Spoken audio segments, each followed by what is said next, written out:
My name's Ed Land. I'm the owner-operator farmer of Chattooga Belle Farm here in Long Creek, South Carolina. A little bit about history about Chattooga Belle Farm. It was started in about 1958. Four gentlemen came together and started purchasing property here in Long Creek. And they acquired about 1,600 acres of farmland, planted about 1,500 acres of apple trees, and in its heyday it was the largest apple producing farm east of the Mississippi River. We grew about 18 different varieties of fruit, anywhere from raspberries, blueberries, blackberries, muscadines, scuppernongs, apples, peaches, grapes, and a whole lot of other things, as well as black Angus cattle. Our two main crops here on Chattooga Belle Farm are peaches and apples. We've got 1,750 apple trees. From the time we plant the apple tree, like this year on the high density planting down there, it'll be at least 3 years before we can really harvest many apples. So every year we have to fertilize, we have to irrigate, we have to prune the apple trees on a regular basis. These trees right here that you see behind me this is coming up their 6th year in the ground, and they're a semi-dwarf tree.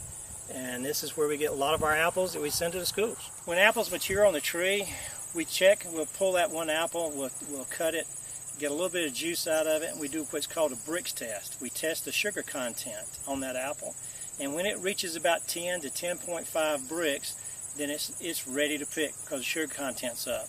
And like I said, all of them are just picked by hand. You're just going to pinch that one apple off, take it, and we'll place it into the pick sack, and then place it into the bin. This is our apple processing line. We'll bring the apples after we harvest them, and we put them on the conveyor belt. They'll come through, go through brushes inside the machine, and we'll be running water in there so we can actually clean the apples.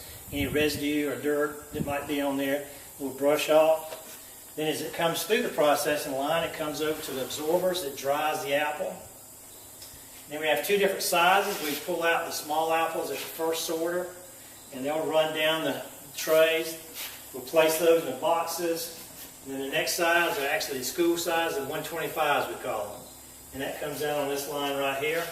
And that means there's 125 apples in one bushel box. That's how people determine the size of apples.